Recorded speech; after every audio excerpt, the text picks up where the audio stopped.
Great. Why are we looking at the topic of climate change in the context of mining? We know that, like many other sectors, also climate change impacts are increasingly affecting the mining one. Growing water scarcity, a rising number of extreme weather events such as floods, wildfires, and storms are exacerbating already existing risks and affecting supply chains. So how are the environmental risks of mining impacted by climate change, and how are raw material supply chains affected? At the same time, we know that the mining sector also plays a key role for climate change mitigation, as our responses to climate change, and in particular the green transition of our energy systems, are increasingly driving demand for resources. So which raw material producing countries will be more affected, but also could benefit from the opportunities offered by climate change and the green transition? What conclusions can be drawn about the global primary production of certain raw materials and their vulnerability to climate change? And how might these risks change in the future? To answer these questions and many others, in partnership with the Sustainable Minerals Institute of the University of Queensland and the ifeu Institute in Heidelberg, Adelphi conducted a study on the impacts of climate change on mining, related environmental risks, and material supply. The study was commissioned by the German Federal Environment Agency and is one of the first studies focusing on the potential impacts of climate change on mining from a global perspective. Before we go any further, I'm very pleased to be joined today by Jan Kosmol, policy officer at the German Environment Agency, who commissioned the study. I would like to give the floor to Mr. Kosmol now for some introductory remarks. Yeah, thank you very much. Good afternoon, good morning, ladies and gentlemen, colleagues from wherever you are participating from.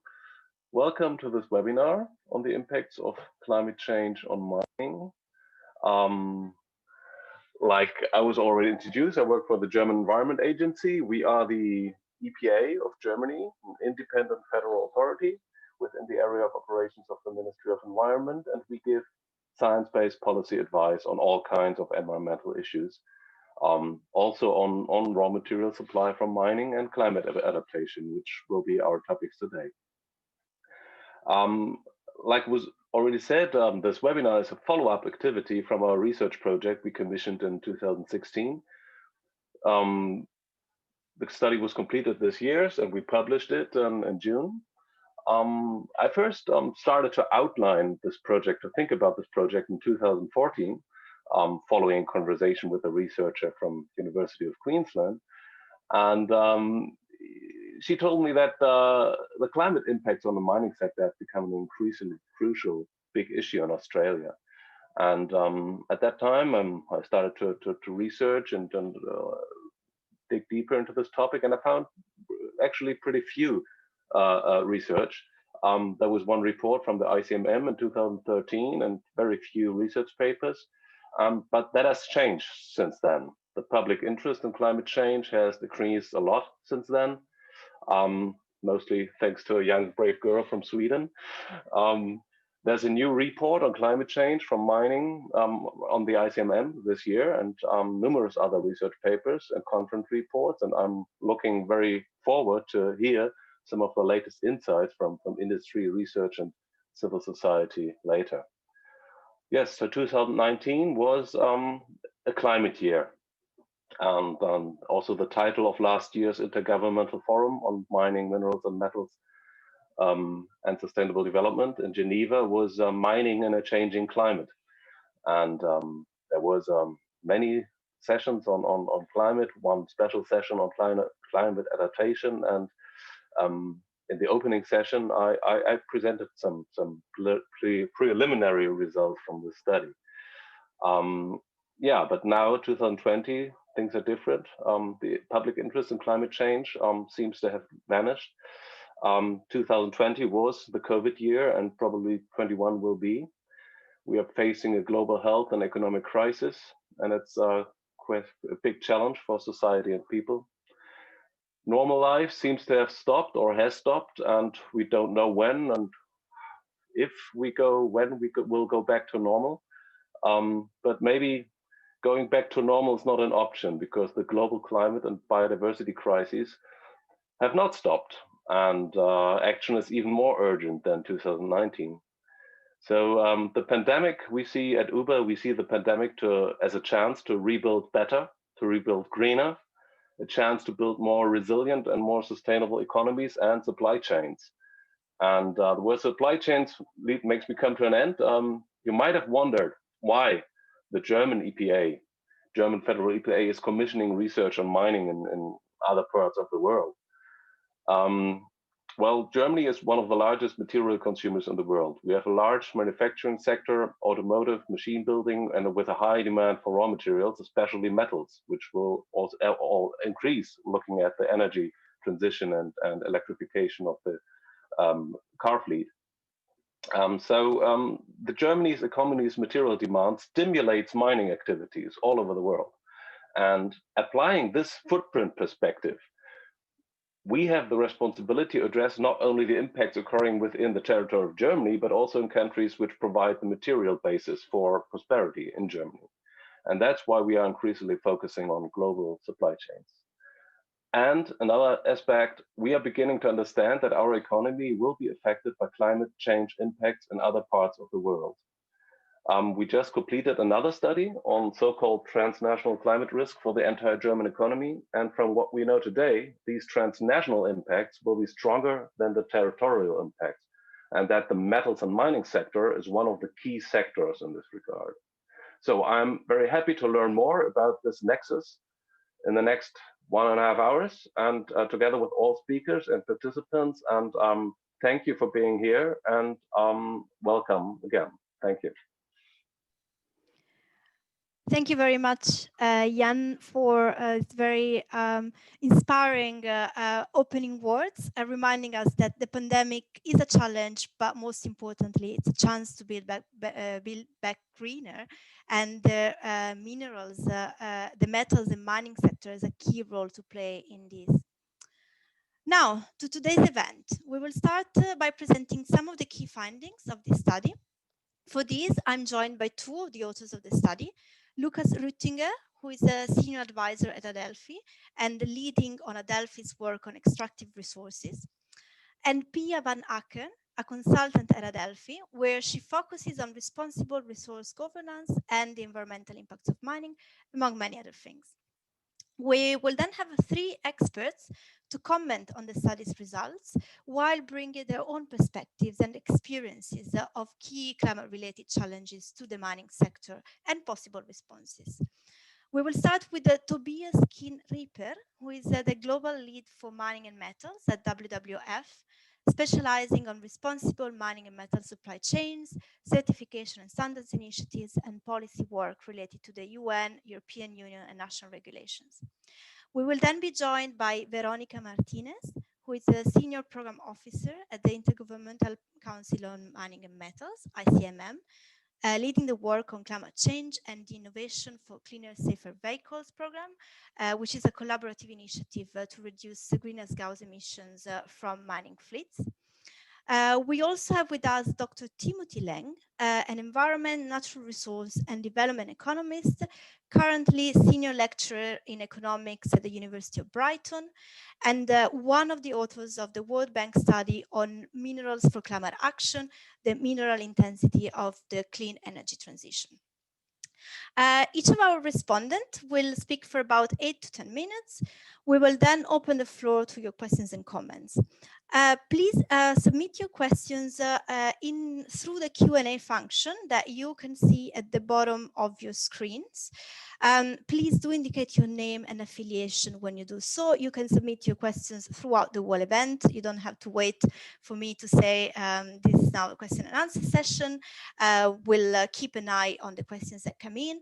If we have enough time, we will give you the floor so that you can ask the question yourself. Otherwise, I will just group a few of them and ask them to the panelists. Last but certainly not least, we will be joined for some concluding remarks by Associate Professor Glenn Corder, who is a Principal Research Fellow at the Sustainable Minerals Institute and of Queensland University, and has 30 years of experience in the resource industries. Okay, so that's today's program. Without further ado, I'll now give the floor to Lucas and Pia to present the study. Great. Thank you, Beatrice. I'm just wondering. Okay, yeah. So very welcome also from my side, and I'm really excited to share some of the results of our 3-year research project that we implemented together with the University of Queensland, the Sustainable Minerals Institute there, and ifeu Institute, as mentioned before. And I will start by focusing on how climate change might impact mining, in particular environmental risks around mining, and then hand over to Pia to talk a bit more about supply risks. And to start us off, I wanted to share some examples of extreme weather events impacting mining that show that the risks we are talking about today are not only risks in the future, but that we can already see them playing around the world. So the first example is from Australia, from Queensland. In 2010 and 11, cyclones led to large-scale flooding of coal mines, in particular open pit coal mines flooded. 85% of all coal mines were affected, as well as railway and harbors that were damaged. The mines needed a couple of months to recover, and in economic terms, the floods caused the damage of about 2 billion Australian dollars in export earnings. I have a bit problem doing the next slide. Okay. Here we go. Another example is flooding in the Atacama Desert in 2017 in Chile. Here, flooding affected one of the biggest copper mines in the world, the Escondida copper mine, that had to suspend production. And what's interesting here is that the Atacama Desert, in fact, is one of the driest places on Earth. But that does mean that flooding is not a problem here as well. But not only floods affect copper production in Chile, but also, as I said, it's mainly taking place in very arid regions. So water scarcity is also affecting production here, also impacting or leading to cuts, and that in turn impacting global copper supply and prices. And just these snapshots already show you that the link between climate change and mining is quite complex, and how extreme weather events can impact mining. So what we did as part of the research project is we conducted 5 country case studies on 9 different minerals. And what we try to do is cover really a very broad spectrum of country and climatic contexts, as well as different minerals. So from Canada, where we looked at the kind of subarctic polar tundra region, and nickel and tungsten, to Chile, where we had a more kind of cold, semi-arid to desert climate, where we looked at copper and lithium. In South Africa, the region we looked at was mainly arid to temperate, where we looked at PGM and nickel. In Indonesia, we had more tropical rainforest and coastal areas, so Bala Belitung, the tin production there. And then we also had Australia, and we covered different climatic regions, from tropical to winter dry, coastal to hot desert climate. And we looked at bauxite, iron ore, and coking coal. And I will now share some of the results that emerged across the case studies. First of all, extreme weather events such as rain, storm, and drought were the main risk that emerged across case studies. And these extreme weather events increase environmental risks and can cause a disruption of operations. For example, we also already heard flooding is a main risk, especially caused by heavy rain that can pose dangerous risks, for example, in terms of hazardous or toxic waste storage, so kind of spillovers. What we also find is tailing dams are particularly at risk, as well as open pit mines. Droughts are also can increase environmental risks as less water is available, for example, for dust suppression. And also what we found here is it can also lead to more competition with other sectors, such as agriculture, as well as more competition with communities who also rely on scarcer water resources. Second point was that what emerged was that what can also happen is a combination of extreme weather events or a cascade of events that can increase risks. So for example, an extreme weather event during a period of prolonged drought can increase the risk of environmental impacts, for example, by increasing the concentration of pollutants through evaporation. Another example is heavy wind after a drought event, which can lead to more dust. So it's not only important to look at one impact or one climate stimuli, but also the interactions and the cascade of different impacts. Biodiversity and rehabilitation also stood out in terms of risks. One important aspect was here that rehabilitation and biodiversity are closely interlinked and affected by nearly all climate impacts. So those include gradual impacts such as temperature increase, as well as precipitation change, and then also extreme weather events like flooding, droughts, and storms. And that puts it a bit aside from other impacts where it's maybe one climate stimuli that can, like a flood, that can have negative impacts. Biodiversity and rehabilitation are a bit broader here. And then also, of course, another important factor is the longer time frame of rehabilitation efforts, and that impacts will be higher in the future. Another second important point is that biodiversity and local communities are under pressure from multiple stresses. So if we, for example, look at communities, they're often under pressure from increasing population growth, lacking economic opportunities, and the impacts of mining. And then climate change comes on top of that and interacts and affects multiple of these stresses. So for example, it can undermine the livelihoods of a community if they rely on natural resources for their livelihoods, such as agriculture. And it can also increase the environmental impacts it's facing from mining. So mining here can really act as a risk multiplier, and what we mean by that is it interacts and amplifies existing risks. And kind of these complex interactions, of course, necessitate a really comprehensive understanding of how mining also not only is directly affected by climate change, but also interacts with other pressures. In addition to how climate change impacts environmental risk, we also looked at how climate change might potentially impact supply security. And as part of the case studies, we in particular looked at how it could lead to the disruption of operations. So flooding, erosion, landslides, and heavy winds emerged here as the biggest risk in terms of kind of damaging sites, damaging transport routes, and putting workers at risk.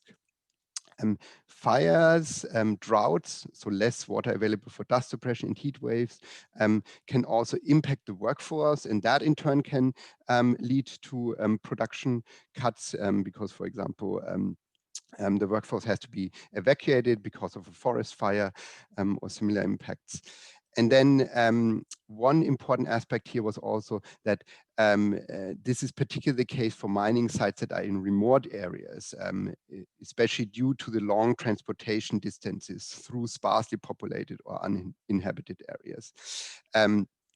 And another important point here is that supply chains are not one directional. So they're not just directed from the mine to the market, which you might think of at first, but mines also, of course, depend on important supplies and inputs for running their operations. So often power and fuel, but also other essential materials that are needed. And the disruption of these flows can hit the production, as well as cutting the transport routes that are needed for the delivery of mining products to the market. And with that, I would hand over to Pia to dig a bit deeper into what we found out about supply chains and risks. Thanks, Lucas. Also a warm welcome from my side. So in addition to the case studies where Lucas showed you some of the results in the previous minutes, we also conducted a climate change vulnerability assessment of main producing countries and reserves to better understand how the vulnerability of different raw materials will develop in the future. So looking a bit more at global supply of certain raw materials. And here we took a more quantitative approach and used a well-established vulnerability index called NDGAIN and grouped all countries into quartiles from high to low vulnerability. So in the end, we had 4 groups of countries, ones with high vulnerability, with medium to high, with low to medium, and low vulnerability. So to get a sense where the countries stand in terms of vulnerability.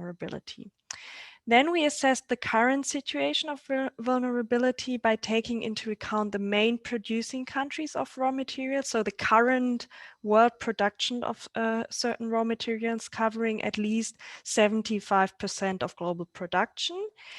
And then to also give an outlook on how the vulnerability of raw materials might develop at a later stage, we also looked at the countries with main reserves of all 9 minerals, assuming that the production might gradually converge towards the distribution of reserves.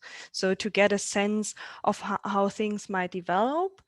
And it is again important to underline here that we are considering the vulnerability of countries in general and not looking at the vulnerability of the mining sector here or of specific mines.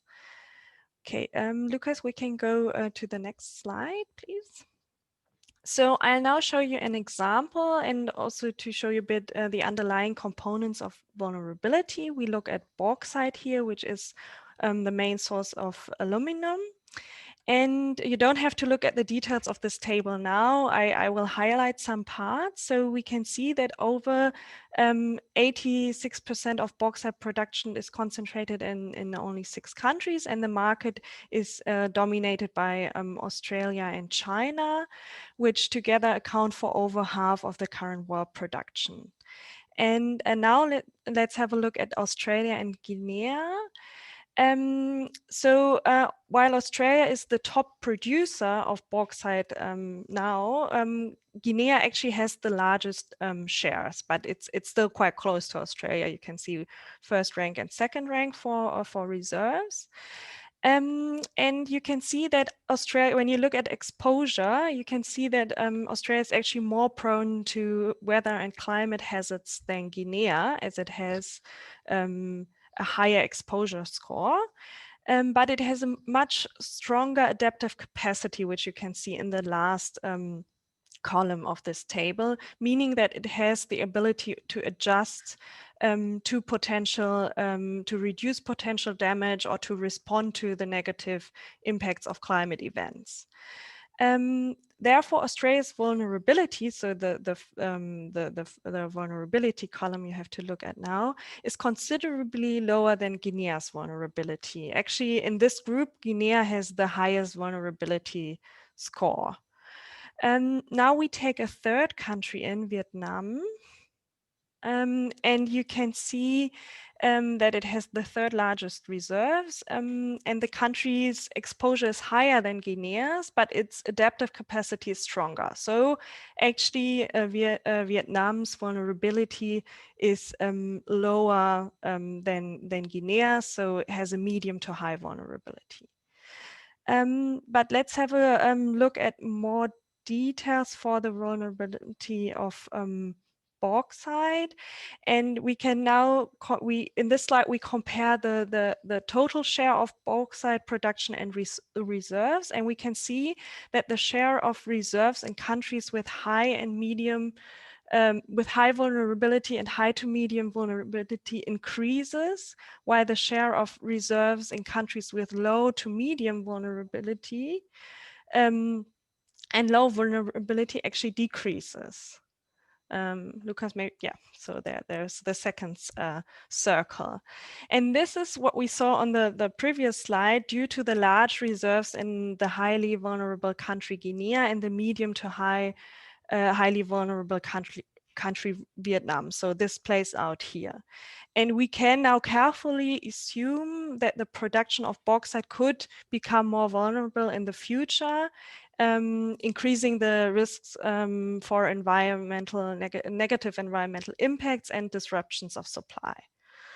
Okay, now let's have a look at the of all 9 raw materials that we looked at. If you're curious, you can find all these tables and data in the study that we have published. And so now you can see the vulnerability of producing countries, so the current situation. And we ranked the results according to the vulnerability of the producing countries. And we could actually divide them into 3 groups. So the first group, which has the highest vulnerability, the highest vulnerability are tin, bauxite, copper, and nickel. And then the second group, which has kind of medium vulnerability, is iron ore, tungsten, and coking coal. And then we have a third group, which are the least vulnerable here, which are PGMs and lithium.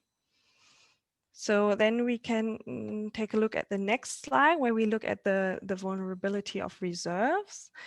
And here we can see that that it changes a bit. So in the first group, we still have bauxite, but it becomes more vulnerable, as we could see from the examples. And the countries with copper, tin, and nickel reserves are less vulnerable than the respective producing countries. So we see a slight change here. For the next group, the second group, countries with coking coal reserves are a bit more vulnerable than coking coal producing countries. And the vulnerability for countries with iron ore reserves remains almost the same. For tungsten, for the vulnerabilities of countries with tungsten reserves, it's actually lower than for tungsten producing countries. And then what is maybe interesting that in the last group, so the ones with the lowest vulnerability, we can see that countries with PGMs and lithium reserves keep actually the same rank, but the share of countries with low to medium vulnerability is higher than for producing countries. So that was now lots of details. I hope I could give you a sense of it, but yeah, feel free to look at it again in our study. And with that, I hand back to Lucas, who will share some last thoughts with you. Yes, yes, thank you, Pia. Yeah, one last point I want to quickly touch upon is kind of the recommendations we developed at the end of the project. And I don't want to take much more time, but just want to give you kind of a bit of a snapshot of what we outlined here. So on the government level, at the moment, the mining sector is not always part of climate change adaptation policies. That has been improving over the past years, but it needs to be kind of more mainstreamed across countries. And as Jan said, this is not only relevant for countries with a large mining sector. Of course, for countries with a large mining sector, it's especially important to make sure that it's part of national adaptation policies, but also for countries that rely on imports. So Jan said that transnational climate risks are now increasingly part of national climate change adaptation policies. And that is, of course, relevant for importing countries then to particularly look at the mining sector if they rely on a lot of imports with that. And then a second category of strategies we looked at was resource strategies and initiatives. And for example, on the German level, the German resource strategies and initiatives for now kind of largely ignore climate change, which is a gap that still needs to be filled. And I think that's also in other countries the case where that has just emerged as an issue that needs to be understood a bit more broadly. Quickly on the company level, also here, especially in the past couple of years, a lot of companies have started to think about this issue from different angles. So we'll hear a bit more about mitigation efforts, so efforts of companies to kind of reduce their own emissions. What we've been seeing is that comprehensive climate change adaptation strategies, so how to adapt their own operations and measures, are still often lacking in the mining sector across countries. And when companies start doing that, kind of what emerged from our research is that a special focus should be put on community relations, rehabilitations, and large tailing storage facilities, kind of from a risk perspective. And one important step towards these adaptation measures is, of course, a kind of an understanding of the climate impacts on specific sites. And as part of our case studies, we developed a framework for site-specific climate change impact assessments. So we defined different climate stimuli and impacts, for example, floods and droughts, and what kind of environmental risks that can increase. So this is something that could be used from the research project for companies to do their own assessments. And I'm happy to go into more detail during our discussion, but with this, I would like to thank you and hand over back to Beatrice. Great. Thank you very much, Lucas and Pia. Really fascinating study and a great overview of it, and definitely more details and information in the study. We posted a link so everybody can easily access it. Link is in the chat as well as in the Q&A. And to me, really two kind of key takeaways from what you presented. One is the fact that climate change acts as a risk multiplier. So we can't just look at one impact of climate change, but at the interaction, the cascades of different impacts. And so the importance of a comprehensive understanding of how mining not only is affected by climate change, and this needs to be, we need to get this very context specific at the mining site, but also how these impacts interact with each other and interact with other pressures, and so how also the impacts of climate change affect the context in which mining operations are situated. So relations with local communities, potentially leading to competition with other sectors. So this broader overview that we need to take to understand these issues more comprehensively. Building on that, I'd actually like to bring Tobias into this discussion. Tobias, at WWF, you also look at responsible mining, perhaps more from the perspective of local communities, the local environment, and how these are impacted by mining activities. So I would really be interested in hearing from you whether the risks highlighted by Lucas and Pia resonate with you. So in other words, based on your experience, how is climate change affecting the environmental risks linked to mining activities and with consequences for the mining sector as well as supply chains? Tobias, the floor is yours.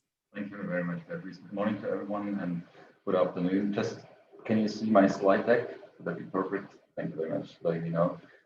So my name is Tobias Kimbripa. I'm the global lead on mining metals within WWF, and as Beatrice said, we are looking into responsible sourcing parts and looking into supply chain issues with commodities as well as the impacts on the ground, mainly on environment, but also social impacts, which I will shortly introduce. So first of all, who we are for some of you guys who doesn't know who WWF is.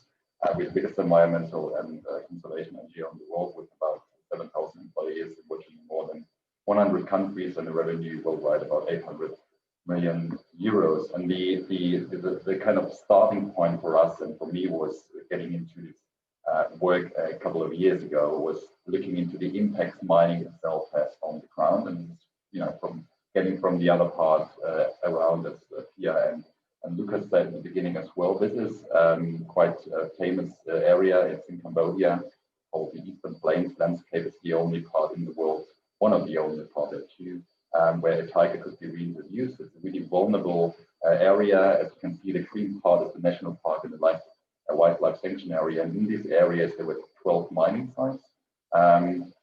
From 10 of them were bauxite to were gold.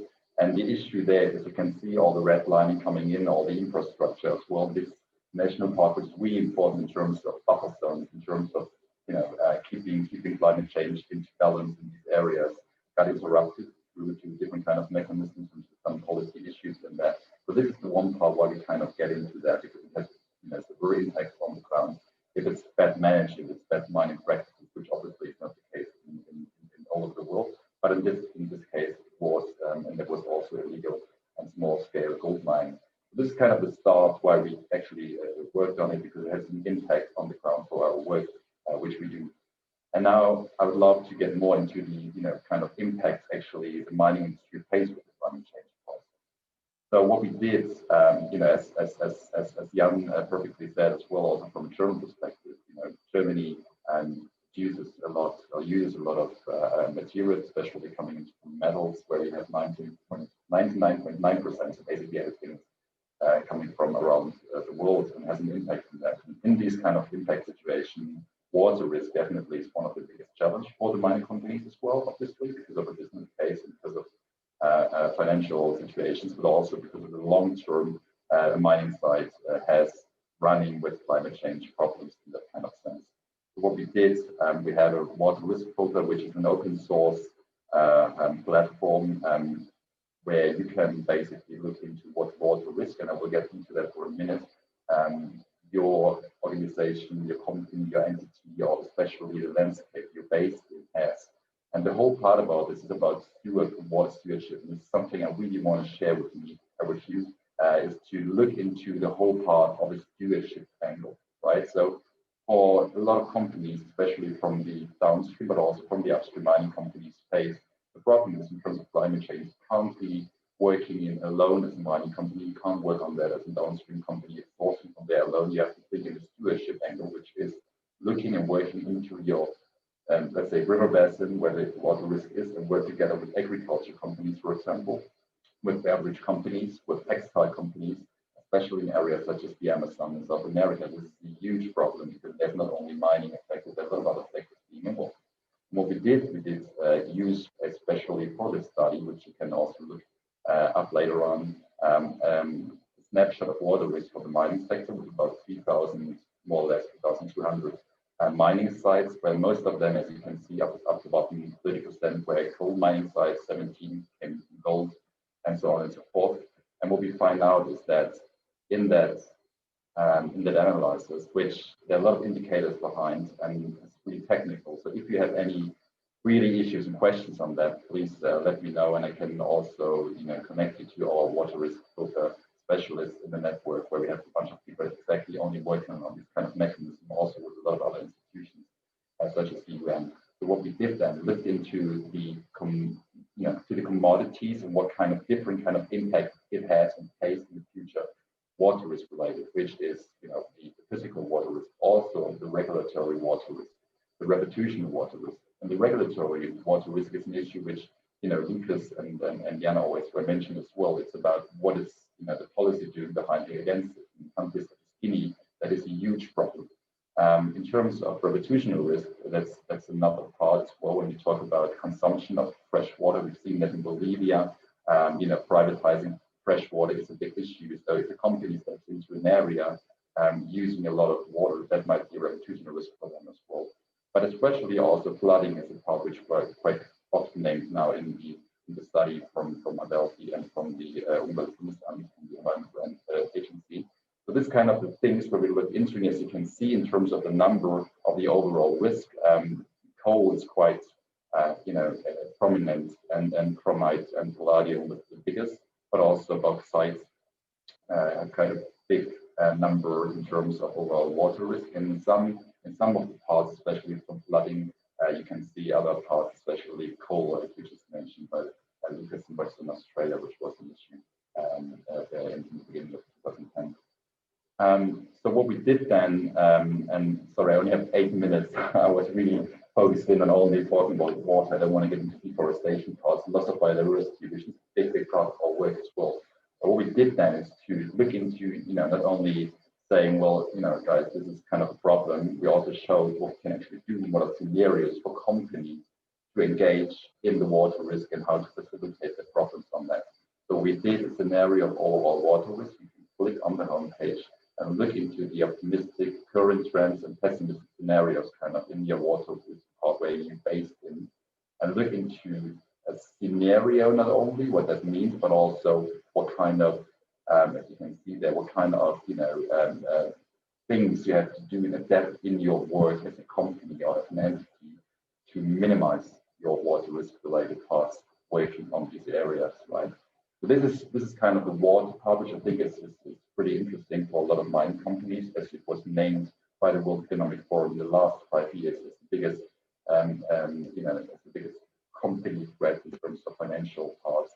It is water and risk. So this is this is a major part in the work of mining companies, and it's also a part where I think there could be more work in, putting more work into it.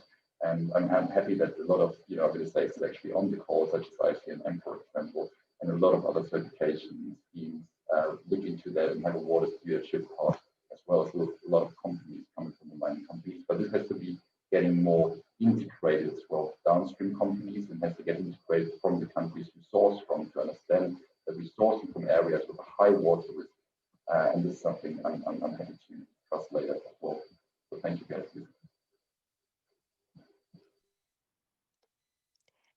Great. Thank you very much, Tobias. Really, really interesting insights, and really interesting to get your view a bit more in depth from on one of the risks, particularly water risks, that are clearly very relevant for companies. And I think the point you make there kind of resonate again with what Pia and Lucas were presenting. On the fact that companies are not operating alone. Mining activity doesn't happen in a vacuum, but within a very specific context, with interactions with local communities, other key economic sectors like agriculture, and so on. So highlighting this broader perspective and the importance of responses that are cut across sectors and look at adaptation in a broader perspective. And I'd like now to bring in Veronica, particularly to give us an industry perspective here. So at ICMM, Veronica, you've been working on the topic of climate change and its impacts on the mining sector for a long time, as Jan also highlighted in his introductory remarks. Could you perhaps share with us some insights into how seriously companies are taking these risks, what they're doing to build resilience in their projects, but also in their supply chains? And perhaps also a few words on how ICMM is helping them, how ICMM is advancing this topic at the industry level more broadly. The floor is yours, Veronica. Okay, thank you. I hope you can see my screen. Thanks for inviting us. And I'm happy to share what we're doing here at ICMM, the International Council on Mining and Metals. And as Lucas said in his presentation, hopefully I can share a little bit on what the sector is doing to build, business resilience and, increase their adaptive capacity as well. Just as a brief introduction, and for those of you that are not familiar with ICMM, I'm going to just, briefly touch on this.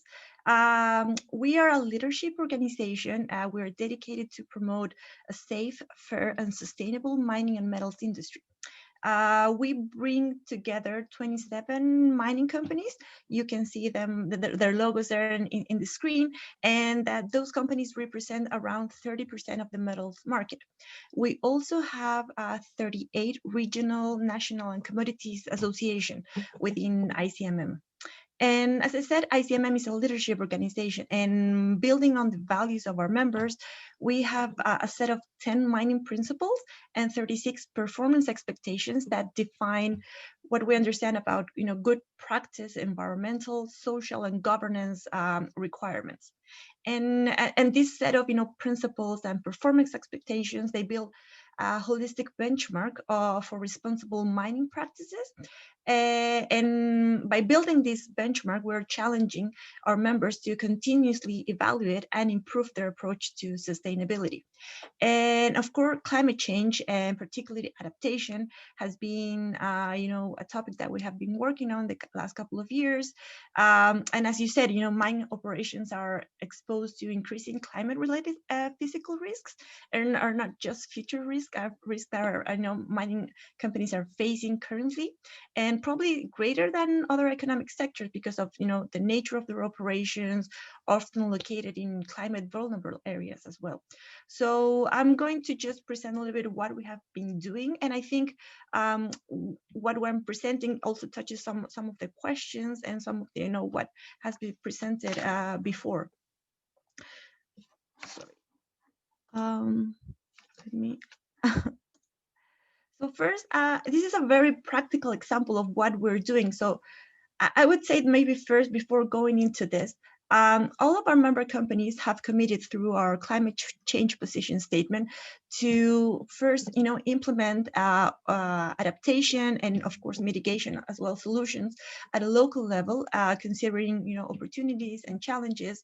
And also our member companies have committed to engage also with host communities to share, on our share climate change risks, and also help them to understand how they also can adapt to these physical impacts.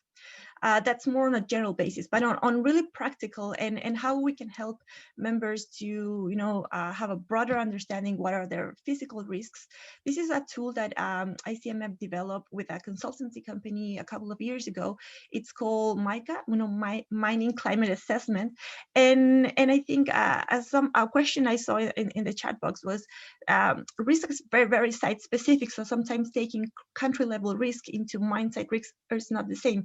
So this basically tool is we developed this tool for members to understand and have a first understanding of climate projections data at a specific site. So it's a geo-reference platform, and what it gives members can use this, and they choose a site and they get the projected changes in baseline mean temperatures, rainfall, wind speed, and also includes observe and model data for extreme events, for extreme temperature, flooding, sea level, etc.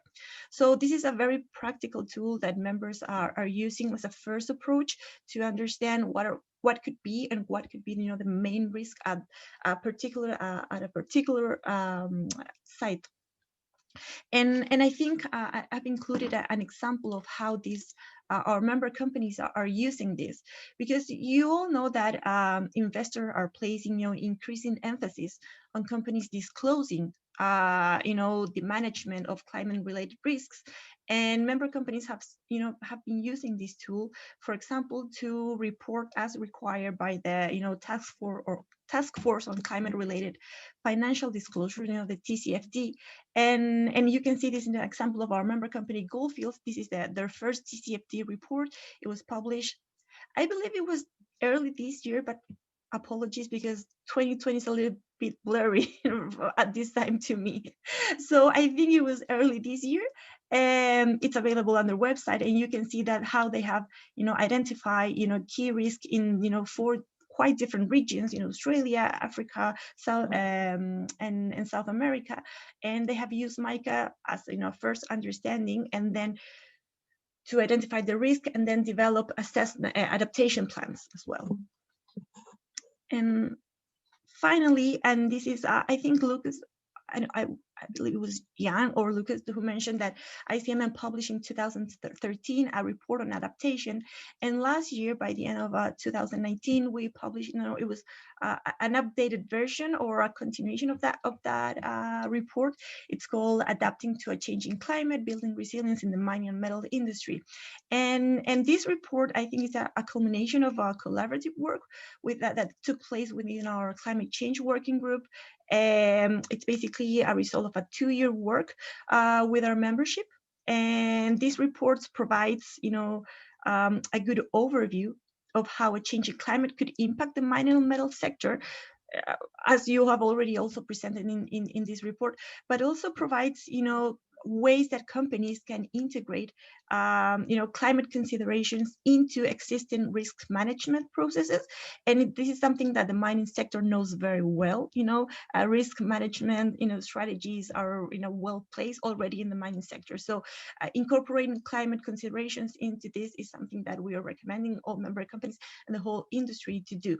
And also you can see here on the right hand of this slide, we are recommending stepwise process to identify priority climate risk, and this is it's a very iterative process because we understand that there are still a lot of uncertainties around climate, etc. The report, and you can download it in our website. I believe you're going to put the link in the chat box as well. Recommends that risks must be identified early actually, properly address them and to minimize, negative economic, environmental, and social impacts. And we strongly believe that if left unmanaged, climate change can weaken not only a company's balance sheet, but also its social license to operate. Some other key insights you can and so it connects quite well with some of the points that you have already mentioned, is that climate risk and business resilience cut across virtually all components of a mining system. So for a company to really develop a comprehensive picture of climate-related risk across the whole, mining system, but also how to develop adaptation plans, you really need multidisciplinary teams, and you need to increase, training of your staff and capacity buildings. And finally, also we think that companies should be involving external stakeholders, particularly host communities, and not only to because it is important to for relationship building, etc., but also we need to avoid what we call maladaptation, whereby the adaptation actions of one group can have negative consequences for others. So this is we recommend a very holistic approach as well. We strongly believe that with proper understanding of climate-related risk, and that's why we have developed this tool for members to better understand this, companies can make quicker progress in implementing adaptation measures and are less likely to face operational disruptions, as the one that Lucas presented at the beginning of his presentation, and which I'm very well aware of. Before joining ICMM, I work in a mining company in Chile, and these events are becoming quite real and frankly more frequent. So this is very important, and reports like yours is very welcome by our whole membership. And finally, I wanted to mention that within ICMM, we have other programs that are also including climate-related risk into their planning, into the discussion. For example, our mine closure working group, tailings, biodiversity. So basically, climate change is everywhere in the way we work at ICMM, and you can find more information about the specific report and all of our programs in our website. But I'm happy to take any question if time permits or through the chat box. Thank you. Thank you very much, Veronica. That was really interesting and great to hear that the companies are increasingly looking into these, particularly like the point that you made about, climate change left unmanaged can hurt balance sheets, but also companies' social license to operate. And also these increasing pressure from investors to disclose, for companies to disclose how they are responding to climate risks. And it's great to hear that ICMM is very active in this space, providing a forum for companies to get access to best practices and tools that they find useful, but also, I suppose, exchange best practices and talk to each other and talk to the rest of the stakeholders that are linked to mining industry. That's equally really important.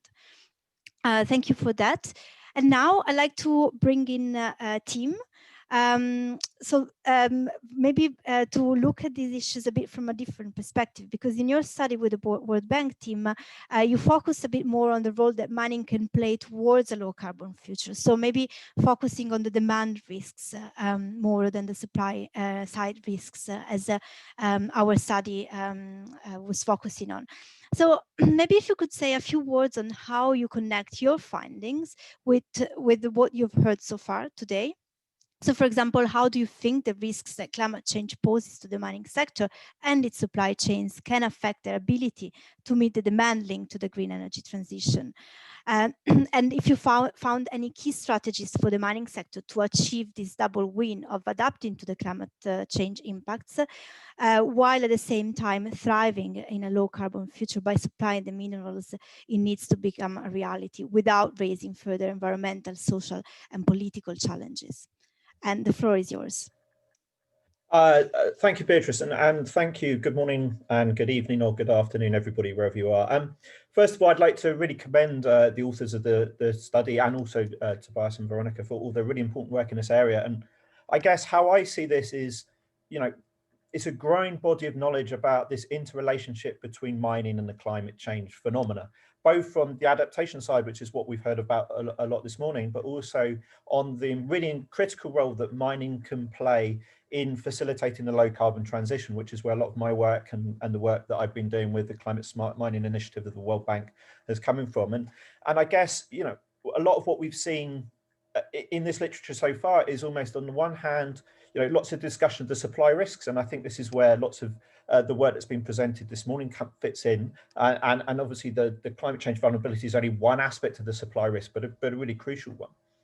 And then on the other hand, the sort of work that I've been doing with the World Bank, which has been more focused on the demand risk. So, you know, which minerals are going to face greatest demand or the greatest shocks to demand from this low carbon transition.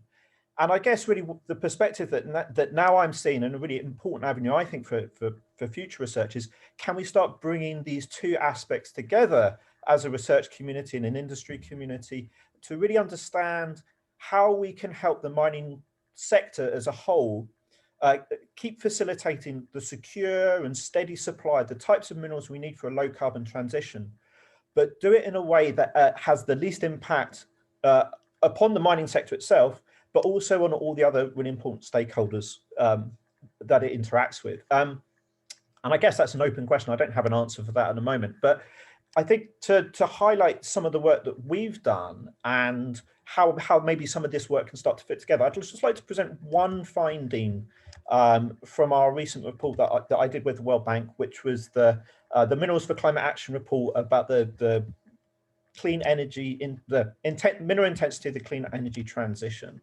And really what we tried to do in that report was a number of things, but the really critical aspect was try to estimate the amount of minerals that may be needed under a scenario where we combat climate change. And we looked at a number of scenarios, and these findings relate to one of the IEA scenarios, which takes us to a 2-degree world, and tried to focus on a basket of minerals and said, well, how much of these minerals is going to be required? And for what sorts of technologies are they going to be required?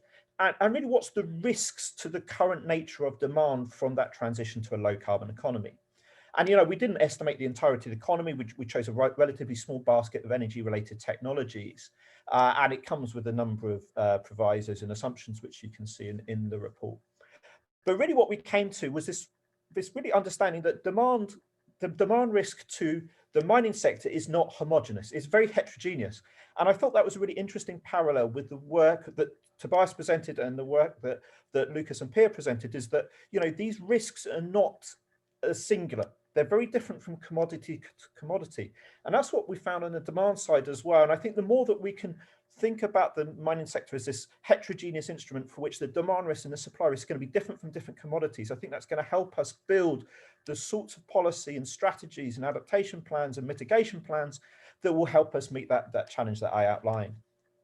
And really what we found, and I'm just going to show you this matrix very quickly, but it's quite complex, and all the assumptions are in the original report. But basically on the vertical axis, what we tried to capture was by how much is the demand of particular different commodities going to increase, both absolutely and relatively. And then on the horizontal, what we tried to capture was, well, how cross-cutting of particular minerals to the low carbon transition as a whole. Are they concentrated in one particular technology? And of course, the risk there is that technology may or may not emerge, or may not be an important part of that transition.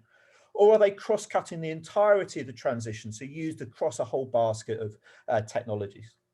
And really what we came up with was sort of 4 sort of categories of different minerals, and there were some that's on the borderline we could argue where they are. And the first group was what we called these medium impact minerals, and this is a group of minerals for which maybe absolute and relative demand wasn't massive from the low carbon transition as a whole, and or they're sort of concentrated in one or more technology, you know, in a small group of technologies. And this doesn't mean they're not important for the low carbon transition. It just means they may be really important for just one particular technology rather than the whole system as a whole. The second group that we identified were also minerals that were concentrated in just maybe one or a small group of technologies, but for which either absolute or relative demand changes were projected to be really, really quite massive, to be honest. And this was especially the minerals included in energy storage, so lithium and cobalt and graphite. We had another basket of minerals that didn't react include very much, but was a really important basket nonetheless, which was minerals for which either absolute or relative demand increases were pretty big, but also were cross-cutting the transition as a whole, and aluminum was the key material in that basket. And then a larger basket as well, which included minerals like copper and nickel, for which are really important for basically the low carbon transition as a whole, but maybe didn't have quite the same level of increase as we saw in lithium and aluminum and other such minerals. And I think what we can start to see here, and what we were trying to open the box to understand is, look, the low carbon transition is going to cause different things to different minerals and different commodity suppliers. And I think there's a really interesting parallel with the findings that Lucas and Pierre presented earlier around, minerals like copper and bauxite that were really facing high climate change vulnerability risks, and were also really important for this low carbon transition, also facing quite high demand risks. And I think also matched some of the findings that Tobias said that had quite high water risk as well. And so in those minerals, we've got a particular confluence of demand importance and supply vulnerability. And I think that's going to lead us down a particular pathway of adaptation strategies and policies and programs. On the other hand, we've got other minerals like lithium, which is not to say they're not really important, but have a different type of demand risk and maybe different types of vulnerability to climate change and water. And again, maybe require different sorts of adaptation strategies and different programs and different policies. And I guess at the point that I'd like research to come to, and I'm not saying I have any great answers for this, is whether we can start to take some of this work that we've done at the World Bank and lots of other people are doing as well about what is the demand implications of the low carbon transition, and can we match it with some of this other work that's emerging about the supply risks and the vulnerability to climate change, and really start to bring these two aspects together to formulate a good picture of the long-term risks that's facing the mining industry through this climate change phenomena. And Beatrice, to answer your question, I'm not sure I have any actual fantastic answers to that, but apart from, I think it would be really interesting to hear from participants about what other things are emerging in that literature to start to bring those aspects together. And I guess I'll leave it there. Great, thanks, Tim. And I think the question that you asked at the beginning, how to bring the two aspects together, should be really very up in our mind as researchers, as policymakers, as industry leaders, all the stakeholders, in terms of trying to find an answer and moving towards that answer that, as you say, is what we need to inform then policies going forward. And I also very much liked and would like to stress once again the point you made on the non-homogeneous, well, the fact that demand risks and supply risks not homogeneous, but really heterogeneous. So it's important to differentiate from commodity to commodity. Great. Thank you to the presenters and the responders for this really rich kind of first round of thoughts and inputs. I'd like now to open the floor to the participants as well. We have a big audience today that have posed some questions, and so that we can start a discussion all together. We have a few questions already, but do please feel free to post your questions in the chat if you have more. And please indicate your name and affiliation so we can also give you the floor. I think we have, maybe we can take a first round of questions around kind of methodological issues that participants have asked. So we have a question from Paul Monday that is about the methodology. I don't know if Paul, you would like to ask your question live. I can give you the floor.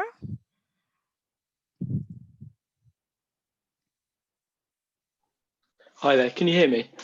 Yes, very well. Yes, sorry, my organisation disables lots of the functionality in Zoom, so I'm surprised that this works, but I'll try and then press ahead.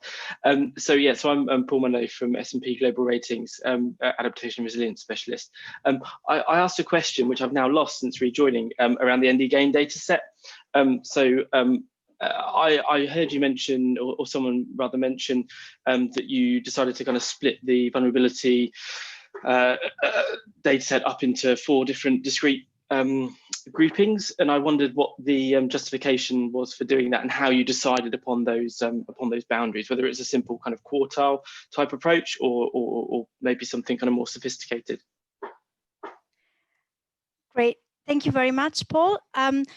Also methodology, I'd like to bring in Insa Kocha with this question. Insa, I'll open the floor to you if you want to pose your question live. Hello, everybody. Can you hear me? Yes, very well. Thank you. Thank you so much for providing all this knowledge and sharing it to all of us. I, in particular, not working in the part of the environment, but I'm more into the part of the resources from the subsurface. So I'm really interesting actually to understand, well, one of the questions I didn't pose actually is when we look at climate change, we also need to be looking at the environmental impacts on the sites. So I understand the global climate, takes as a multiplier effect a global, risk. But, in the people working on the mine and the communities nearby are addressing a different challenge itself at that scale. Air pollution, water management, land management, waste management. All those kind of things actually have an impact as well. So one of the questions I had is actually how to compare the two, since those two scales are important. And the question I posed was more about understanding the definition of the critical minerals, and if already what Pia and Lucas were showing from the report, this index of vulnerability has an impact on the definition of critical minerals, if it's going to be changing or not, the ranking or the way set up already. Thank you. Great, thank you, Enzo. Maybe one more question on methodology that I saw in the Q&A function. Unfortunately, the person didn't specify who he or she was, so I'll just read it out loud. The question is around the climate risk is based on a countrywide model. So I would assume that in many cases, the risk at mine sites can be quite different from the countrywide risk, especially when you take into account the often remote location of mine sites, for example, in the Andean region or in remote places in Central Africa. So I would appreciate the study editors to comment on that. Can you generalize the model to raw materials? Are mine sites affected by climate risks in the same way as the whole countries are? Maybe we can start with these questions a bit more on the methodological side. I'll maybe start with Lucas and Pia, if you want to comment on any of the questions raised on the methodology. Yeah, sure. I can start, and then maybe Lucas can also add. So on the NDGAIN, first of all, it is a composited index. So it's composed of different other indices. So for example, on water infrastructure. So it's taking together many different indicators and then calculating the scores for vulnerability, for exposure, for example, for the countries.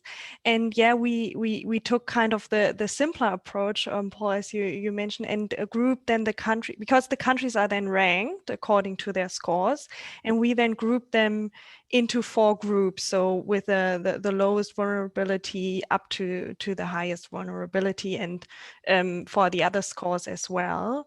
So that was the approach we took here. So it's kind of their vulnerability or other or exposure in relationship to the other countries. So we have no absolute vulnerability here, but rather comparing it to other countries, whether it's higher or lower than these countries. And on the other questions, speaking about a country vulnerability rather than the vulnerability of a mining site, so yeah, it's really just for the country, and it doesn't give any indication about the vulnerability for a specific mining site. I think Veronica also touched upon this, and we try to do this in the case studies because risks can really be site specific, and there can be huge differences for different locations in a country. So yeah, there are huge differences, but we were more looking at the production and the supply side. So taking the production of a certain raw material for a whole country and making more conclusions about the production rather than on the production at a specific mine site, so rather the country production. Because I don't know whether you want to maybe add something to this. Yeah, maybe just one point. I think there are certain limitations with the approach that we chose, and I think there are two. Exactly, the one that it's a country-based indicator system. So we didn't really use site-specific data. I think the WWF with their water stress index, they use site-specific data, so they look at specific mining sites and then kind of calculate something for the whole for the different materials. So we didn't have enough data to do that comprehensively for all climate impacts. So we couldn't do that. So then we chose the country-based. And the second limitation, that there wasn't a question, but maybe I want to underline that as well. We assumed that the production would converge towards the reserves in the future. And of course, that's also a big assumption that you could question. We looked at different approaches out there. There's not a lot of modeling out there where production might move around the world. So we use this also kind of simplified approach. And then lastly, I would also kind of maybe picking a bit up on the question that Enzo also posed, or the point he made in kind of like, how do you compare global risks versus local risks? I think that's something that's always there when you talk about climate change, that this kind of macro view kind of helps you to get a first introduction into the topic. It also helps you to talk to policymakers to get a macro view, but to really address these issues, you need to get down to the local level and understand site specifically what risks play out, to then really identify adaptation measures to kind of address these risks. Yeah, thanks. Thank you. Jan, would you also want to comment maybe on Enzo's question? That was the one with the critical materials, right? Indeed, yes. I can. And just let me add one more aspect on what Lucas and Pia just said on Paul's question, on how the research is grouped into high, low, and medium vulnerability. Yes, it was a simple quantile approach. So the high is the 75% quantile, and low is the 25% quantile, and medium is in between. Yes, but on the critical issue, critical materials issue, that was actually one of the research questions I lined out. How can this fit into critical materials definition? And for sure, if we take a broader critical materials understanding approach, this is an aspect of supply risk and of criticality more in general, as I think environmental impacts, environmental risk should be in there too. However, you asked specifically on the most well-known report on criticality. There are numerous, is the one from the European Commission. And I don't know if anybody from the European Commission is in this call, so please correct me if what I'm now saying. But I have been in contact with the people from the Joint Research Center who are designing the methodology for the criticality, and also with the people from DG GROW who are responsible for the report. I think they're very clear about changes to the methodology. They have developed a methodology since 2010, and the methodology from the 2017 report has not changed for the 2020 report. And in terms of comparability, the Commission is very clear that the methodology for criticality will stay more or less stable as it is. And that means supply risk is calculated by concentration of production, global production, and concentration of EU imports, world governance indices in the countries by the World Bank governance indices, and some other recycling rate is in there. But future risks such as possible climate change risk or other environmental type of risks are not in there. And I, as far as I understood the discussion, they will not be in there in the future. However, there is an interest in looking further in these other aspects of raw material supply, such as climate change adaptation at the European Commission, but maybe not under the heading critical raw materials, more under the heading resilience, or in further reports. For instance, there are accompanying reports to the critical material reports. There has been a foresight study this year, and there are more technical reports. So the critical materials definition by the EU will probably not include climate change impacts in the future, but it will be addressed, might be addressed under other industries. And you should know there are numerous other criticality methodologies, researchers, and they might as well include it. And there's just as the hint, there's a project which aims to harmonize, to bring all these approaches together. It's called the International Roundtable on Critical Raw Materials, IRTC. I can send the link later, which is producing, which is making workshops and also producing research papers. Thank you. Great, thank you, Jan. We have now a few questions directed to ICMM, to Veronica. Maybe I'll give the floor to Paul Monday, if he wants to pose his question directly to Veronica. Paul, you're now allowed to speak.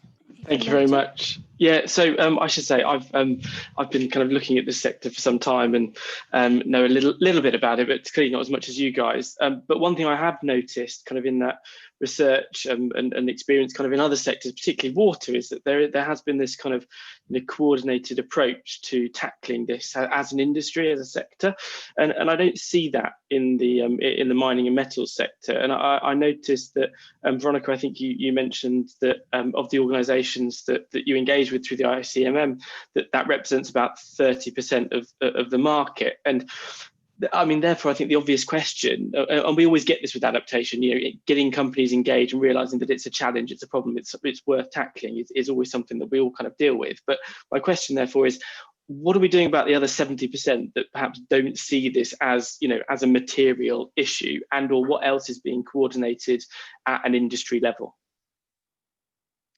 Hi, Paul, and I think I'll take Paul and Enzo also question, because they both go on what about the rest of the industry that that are not at ICMM.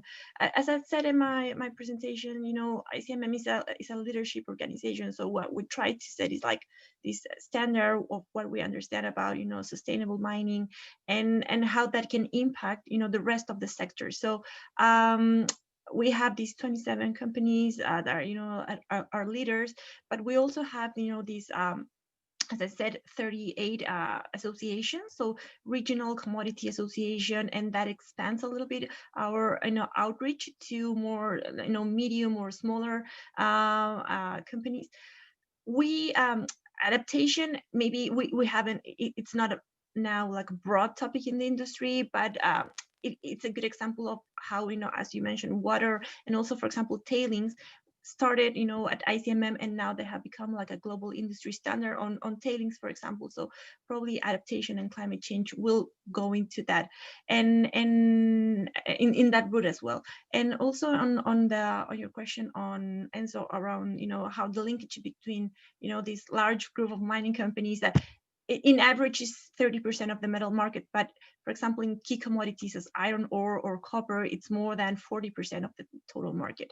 And we understand that the relationship between large mining and small and artisanal mining, it's complex, and it's much more comprehensive and broader than just adaptation.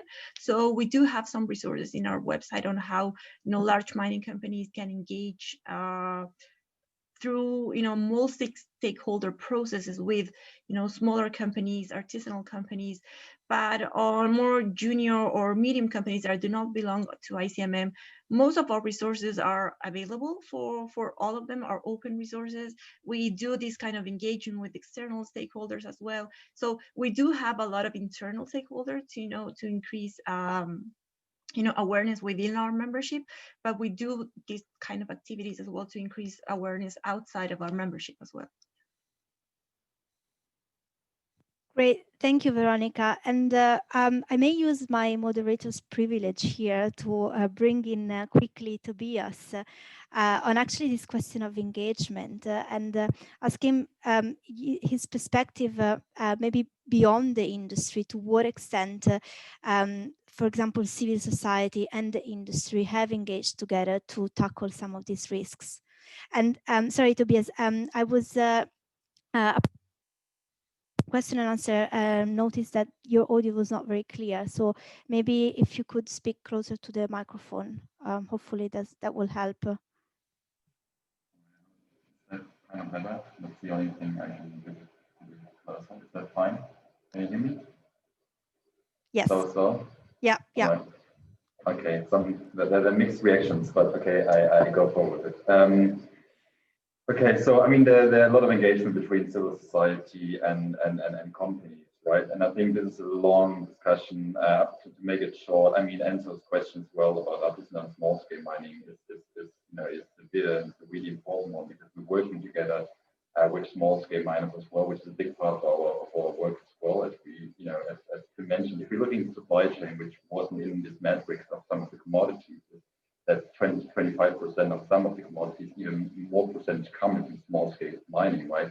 If I look into even iron ore, we talk about 4%, right? So even there's a lot of artisanal small-scale mining involved in that. We have about 150 million people relying on that. Just to compare that, we have about 7 million people working in large-scale mining sites and about 40 million in small-scale. So there's difference in that, and we engage deeply with companies as well, especially actually from downstream, supplying from artisanal and small-scale mining sites, in working together with large-scale mining sites. As I said before, we have several certification initiatives working together with ICMM, obviously, but also with a lot of other certifications such as IRMA, Responsible Steel, member of ASI, and so on and so forth. I think there's a big difference, as I think Paul or Enzo mentioned, that on the ground between local and global risk, right? So what we've seen in areas such as Guinea, for example, in Ghana, but as well as in Mongolia, Armenia, Georgia, and so on and so forth, is that on the ground the reality is a different one,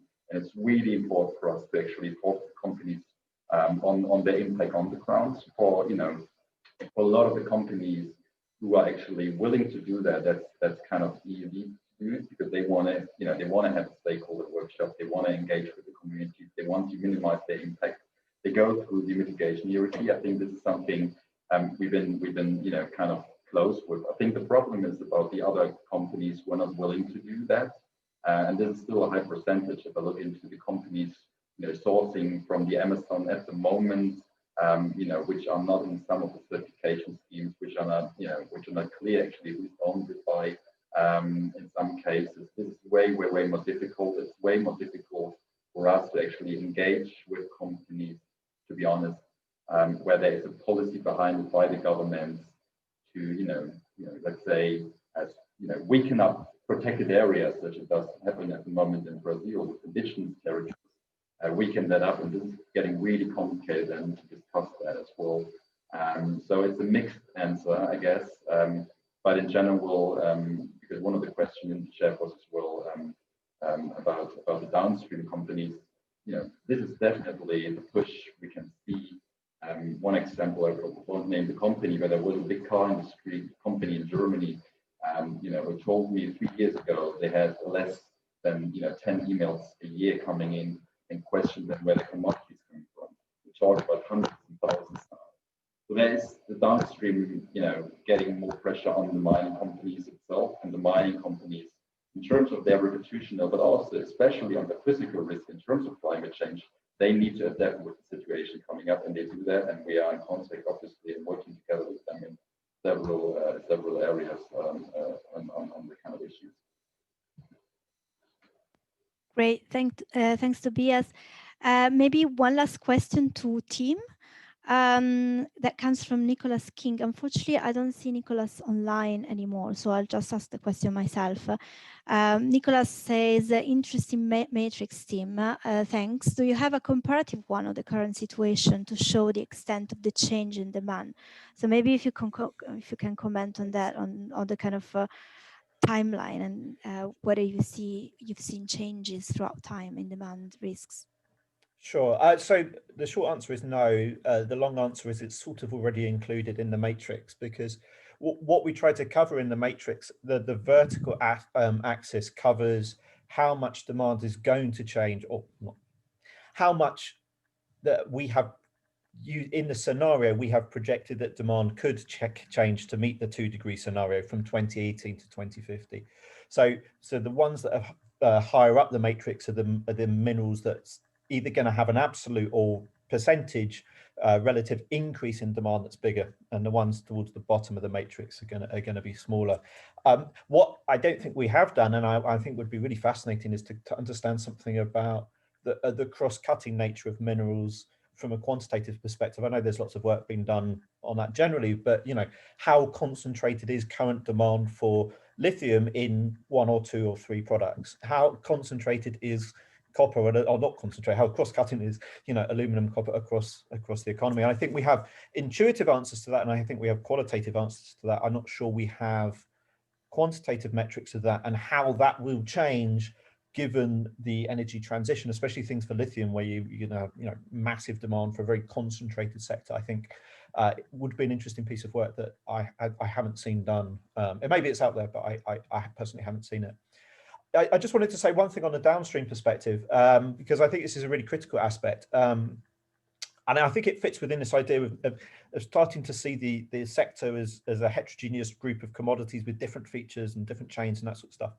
At the Climate Smart Mining Initiative, of which I'm continuing to work with, we're doing some work this year, which is just starting, about looking at the supply chains of aluminum ending up in solar PV panels and lithium for electric car batteries, to try and understand the different steps and along that supply chain, and more identify where the climate change mitigation opportunities may be. So less from the adaptation perspective, but more from the mitigation perspective. But I think more work on that to really understand where the pressure points are in those supply chains and where the opportunities lie to reduce impacts, whether it's on the environment generally or from climate change, I think is really important. And I think is another really important aspect of direction for future research. Great, thank you, Tim. Very interesting discussion, lots of ideas for future research, but also for action and collaboration. I think we answered most of the questions that were posed by the audience. We're running a few minutes late, but I hope you can stay with us for just 5 to 6 more minutes. I won't even try to summarize the rich discussion that we had today. For that and for some concluding remarks, I'll leave instead the floor to Associate Professor Glenn Corder, who is Principal Research Fellow at the Sustainable Mineral Institute of Queensland University, to provide us some concluding remarks and reflections on the discussions we had today. Professor Corder, the floor is yours. Thanks very much, Beatrice. And you've given me a very hard task, because that's just been a fantastic and fascinating discussion. And really, I really don't want to take up that 5 or 6 minutes. I just want to make a few points. Firstly, I just want to say that I work at an institute called the Sustainable Minerals Institute. We're based in Brisbane, Australia, and we have mining, mineral processing, environmental people working in water, people working in social responsibility and health and safety. So we have a fantastic blend of different disciplines. So I just thought I'd put that one-liner in there. And I also specifically do want to acknowledge our co-authors that were in terms of collaborators with, my colleagues, that's the right word I should be saying, Artem Golov and Thomas Baumgartel, who worked on this project with Adelphi, which was a very enjoyable and interesting experience, and just so pleased to see the report come out after such a, I guess, we put a lot of hard work into that, and very pleased to see those results. I just want to wrap up by saying I'm going to sum up with some of the key words that I think have come through from this discussion. I mean, water stress, flooding, adaptation, risk management, multidisciplinary, having holistic approaches, a low carbon economy, a heterogeneous approach to commodities. All of those are so important in terms of trying to tackle this, this very complex issue, as has been said by many of the speakers, and virtually all the speakers, in terms of dealing with climate change from a mining and down that metal values chain. And just finally wanted to wrap up from my own point of, I guess, reflection, and taking it back to my day job, something that's really occupying my mind at the moment. We've just been involved with a large cooperative research centre, and both Artem and Thomas are also involved with that, which is called Transformation in Mining Economies. And it's very much about working with the mining companies, but also with the mining engineering and technology service providers, plus government, and importantly with local communities and Indigenous communities to understand what that transition is from closure of mine sites to relinquishment of leases to what's the next post-mining economy after mining finishes. Now, that in terms of understanding that, and this cooperative research center that's going to be going for 10 years, we are now trying to understand what are going to be those impacts around climate change and how are we going to, if we're going to have successful post-mining economies in mining regions for those communities and those stakeholders, we have to understand what are going to be those impacts from climate change, what are the adaptation processes that we need to put in place. So we're just starting out on this journey. We've got 74 partners. It's a major platform, and I think the sort of work that's come through here will form a very solid base for us in terms of our research work as we go forward around the aspects of mine closure, lease relinquishment, and post-mining economies. And that's all I wanted to say, Beatrice. So I'd like to personally thank all the speakers for their presentation, because it was really a fantastic event. So thanks, Beatrice.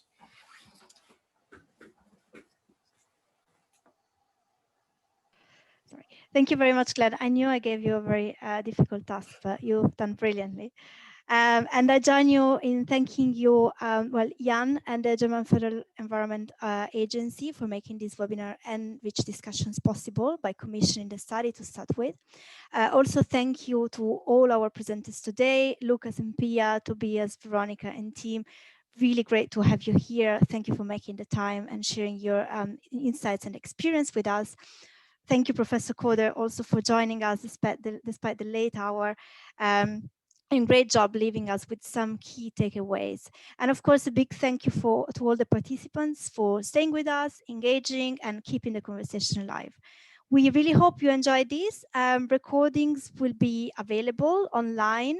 You can be updated on that if you follow us on social media, and the video of this event will be available on the website where you registered your interest for this event.